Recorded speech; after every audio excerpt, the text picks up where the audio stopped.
स्वागत है आपका आज वीडियो में। कैसे हैं आप लोग? आशा करता हूं कि बहुत अच्छे होंगे। देखो, आज के बाजार की जो कहानी रही, ऐसा लग रहा था कि बाजार एक ऐसे मोड पे जा चुका है कि या तो बहुत गिरावट हो सकती है तेजी से, या यहां से उठेगा बाजार। तो ये रिकवरी टिकाऊ है कि बिकाऊ है, इसके बारे में डिस्कस करेंगे। आज जो रिकवरी थोड़ी सी हुई है ना, रीजन क्या रहा, क्या एक्चुअल रीजन है। और सब ट्रम्प साहब एक नया टैरिफ बम फोड़ दिया उन्होंने, मतलब वो शांत नहीं रहने वाले हैं। शुक्र है कि बाजार मतलब जब बंद हुआ इसके बाद ये कहानी हुई है, लेकिन वो टैरिफ फोड़ने के बाद ये संकट आ सकता है फार्मा सेक्टर को लेकर, जो ऑलरेडी हमने बात किया है। प्लस कुछ कंपनियों को रिजल्ट आ चुका है, उसके बारे में बात करेंगे, आपके पोर्टफोलियो के बारे में चेकआउट करेंगे। और सबसे इंपॉर्टेंट है कि इस समय कौन से सेक्टर के स्टॉक को लेकर आपको ज्यादा ध्यान रखना चाहिए, उसके बारे में भी बात करेंगे। तो कंप्लीट पूरा पैकेज होने वाला है। लेकिन आप देखो, मुझे ऐसा लग रहा है कि कल का जो हमने बनाया था स्ट्रैटेजी, खासकर जो लोग ट्रेडिंग करते हैं, तो ये स्ट्रैटेजी बिल्कुल कॉपीड है यार। और मुझे लग रहा है कि अगर आपने ये ड्रॉ कर लिया है तो आपको कितना सपोर्ट मिल रहा होगा, क्योंकि हमारा ये क्लियर है। आप देख सकते हो बाजार में हल्की सी गिरावट, और गिरावट के साथ बाजार लास्ट में थोड़ा सा सबला है। लेकिन आप देखो ना, एक इंपॉर्टेंट रेंज जो बाजार ने बनाया वो जी है 25,321। तो 25,321 के रेंज को, ये रेजिस्टेंस को मार्केट ब्रेक नहीं कर पा रहा है, ठीक है। और इंपॉर्टेंट अगर सपोर्ट की बात करें, जी हां, वही सपोर्ट है 25,000 का एक इंपॉर्टेंट सपोर्ट है, जिसको तोड़ के मार्केट नीचे आना चाह रहा है। मतलब क्लियर है कि देखो, यहां से काफी कंसोलिडेशन हुआ, कंसोलिडेशन होने के बाद यहां पुल बैक हुआ। लेकिन यहां देखो कि मैक्सिमम कोशिश यहां सेलर ने कोशिश की कि मार्केट को और गिराया जाए, लेकिन यहां बायर्स थोड़े से हावी हुए और यहां प्रॉपर तरीके से कंसोलिडेशन में जोन में मार्केट चला गया। मतलब यहां सिंपल क्लियर है कि जो भी प्रॉफिट लोगों ने बनाया आज, बेसिकली लोगों ने पुट में प्रॉफिट बनाया। और अगर आपके पास ये रेंज रेडी थी तो डेफिनेटली आप यहां से यहां तक आप देख सकते थे। कोई भी स्ट्राइक प्राइस आप लेके आराम से पुट में, खासकर निफ्टी में लोगों ने पैसे बनाए। ट्रेडिंग जो हमारी कम्युनिटी है, उन्होंने भी लगभग 20 से 25 पॉइंट हमने कवर किया। 5-6 ट्रेड हमने आज दिया था मॉर्निंग में, तो ठीक ठाक दिन रहा। लेकिन ओवरऑल हमेशा डिमांड सप्लाई पे काम करो और सपोर्ट रेजिस्टेंस पे काफी आपको सपोर्ट मिलेगा। चलो, ये तो हमारी पहली खबर रही। अब देखो, ट्रम्प साहब का ना एक नया जो बम उन्होंने फोड़ा है, उसके बारे में बताना आपके लिए बहुत जरूरी है। क्या उन्होंने मेंशन किया है? उन्होंने मेंशन किया कि भाई साहब 200% या उससे भी अधिक का लगेगा टैरिफ। ये मतलब कंटिन्यू लगे हुए हैं, और इसी के कारण बहुत सारा जो सीपीआई डेटा अभी अमेरिका का आया है ना, बेहद खराब डेटा आया है। मतलब इन्फ्लेशन डेटा भी अच्छा नहीं आया है। तो ये चीज को लेकर उन्होंने क्या कहा, देखो उन्होंने क्या कहा कि भाई 16 जुलाई को फार्मास्यूटिकल कंपनी को जो आज गिरावट हुई है, उन्होंने क्या कहा कि 1 अगस्त से हम एक ऐसा शुल्क लगाने वाले हैं, खासकर फार्मा कंपनियों पे। ये कह सकते हो कि मिनी टैरिफ रहेगा, और 1 साल बाद हम और ज्यादा टैरिफ लगा देंगे। ये उन्होंने ऐसा कहा है, और ये इंफॉर्मेशन आज की है। तो ये इसके कारण आज आपने देखा होगा कि फार्मा सेक्टर के कुछ ऐसे स्टॉक हैं जिसमें थोड़ी सी गिरावट महसूस हुई। लेकिन अगर फंडामेंटल स्ट्रांग है तो स्टॉक लगातार बने रहे। ओवरऑल दबाव था फार्मा सेक्टर को लेके। लेकिन फिलहाल अगर बाकी देखा जाए, आप अगर आईटी सेक्टर की बात किया जाए, तो आईटी सेक्टर में थोड़े से मार्केट को, आईटी सेक्टर ने आज मार्केट को हल्का संभाला था। लेकिन ओवरऑल आप देखो, एससी टेक्नोलॉजी की बात की है 4.40। बाकी अगर टीसीएस की बात करेंगे तो टीसीएस में भी बहुत सारे देखो हल्का सा मार्केट को उन्होंने संभालने की कोशिश की है।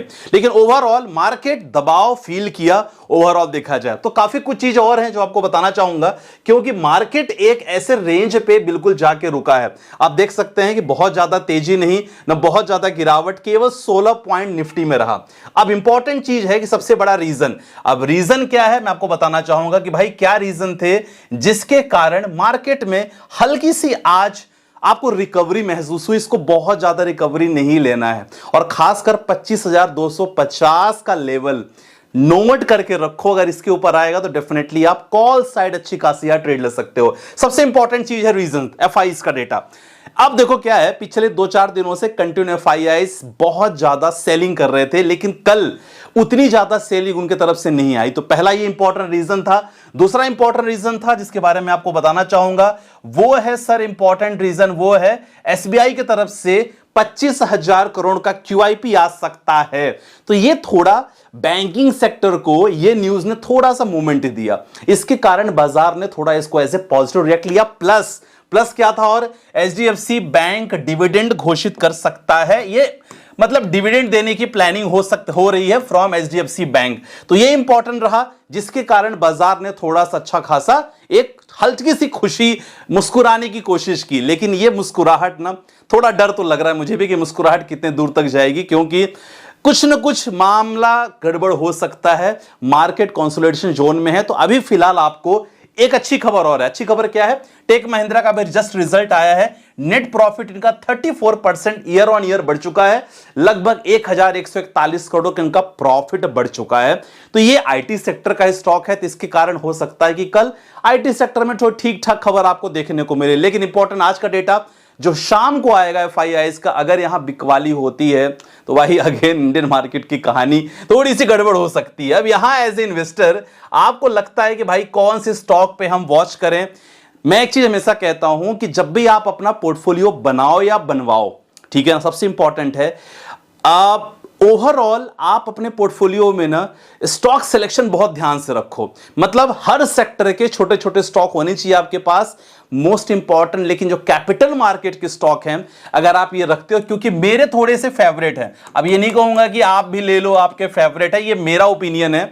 तो कैपिटल मार्केट के स्टॉक ऐसे होते हैं कि बिल्कुल कहते हैं ना कि ज्यादा डिपेंडेंट नहीं रहते किन्हीं चीजों से, ओवरऑल ये मार्केट के साथ लिंक्ड होते हैं और आने वाले समय में ये बढ़ते ही हैं। अब काफी लोग को पता होगा कैपिटल मार्केट्स के शेयर कौन कौन से हैं, नहीं पता होगा तो हमारे साथ जुड़ सकते हो, डिस्क्रिप्शन पे नंबर है। काफी हम लोग लगातार स्टॉक को लेके, म्यूचुअल फंड को लेके, ऑप्शन ट्रेडिंग को लेके, क्रिप्टो को लेके लगातार हम लोग काम कर रहे हैं उसमें, ठीक है। तो ये सारी खबर है जिसके कारण मार्केट में थोड़ी सी तेजी महसूस हुई। बाकी अगर ट्रेड डील की बात करोगे, जो ये खबर मैं बता रहा था कि ट्रेड डील को लेके अभी कोई फिलहाल कोई ऐसी खबर नहीं आई है जिसके कारण आपको लग सकता है कि यहां कोई पॉजिटिव न्यूज है जिसके कारण मार्केट रिएक्ट करेगा। लेकिन यस, अगर ये आती है तो डेफिनेटली मार्केट को ट्रिगर पॉइंट देगा, वहां से बहुत कुछ डिसाइड होगा। तो जो फंडामेंटल अगर आपके पास स्टॉक है, आपने पोर्टफोलियो बनवाया है या बनाया है, सर टिके रहना बहुत इंपॉर्टेंट, यहां से निकलना नहीं, क्योंकि काफी लोगों की हिम्मत यहां टूट जाती है। मैं आपको दिखाने वाला हूं काफी लोगों की हिम्मत कैसे टूटती है, क्योंकि कमेंट से पता चलता है। SIP, जैसे SIP को लेके इनका था कमेंट कि SIP सिर्फ बकवास है, बैंक में रिकरिंग बहुत अच्छे हैं, 2 साल में SIP से 8% इंटरेस्ट मिला है। देखो 2 साल में SIP ने 8% दिया, इसका मतलब डिपेंड करता है कि आपने कौन से फंड में निवेश किए हैं। बहुत सारे फंड ने अच्छे खासे रिटर्न दिए हैं। अगर आप लार्ज एंड मिड कैप की बात करोगे, फ्लैक्सी की बात करोगे, ब्लू चिप की बात करोगे, they have given the good returns. Important ये है कि आपके पास धैर्य कितना है। धैर्य है तो पैसे बनाओगे, नहीं तो FD शॉर्ट टर्म के लिए बहुत अच्छी है, RD शॉर्ट टर्म के लिए बहुत अच्छी है, लेकिन लॉन्ग टर्म में आपको पता है कि म्यूचुअल फंड्स रिटर्न्स अच्छे देते हैं, सब लोगों को दे चुके हैं, आपको भी देंगे। लेकिन इंपॉर्टेंट है ना सर, ये जो विटामिन P है ना आपके पास होना चाहिए, जिसका नाम है विटामिन पेशेंस। ये नहीं है तो मुश्किल है। अगला क्वेश्चन, सर मेरे SIP 8500 का है, 20 साल का है, 6 मंथ में 10% स्टेप अप करना है। क्वांट, फ्लेक्सी, बंधन, मोतीलाल ओसवाल का स्मॉल कैप आपने लिया है, ठीक है। मिरर एसेट्स का स्मॉल कैप आपने लिया है। आपने बहुत ज्यादा स्मॉल कैप लिया है, तो मैं यही कहूंगा फ्लैक्सी ले रखा है, यहां 4 में से 2 स्मॉल रखो, बाकी दोनों में आप कोशिश करो कि 2 मिड कैप ले लो, आपके लिए ज्यादा बेटर रहेगा, ठीक है। अगला क्वेश्चन लेते हैं।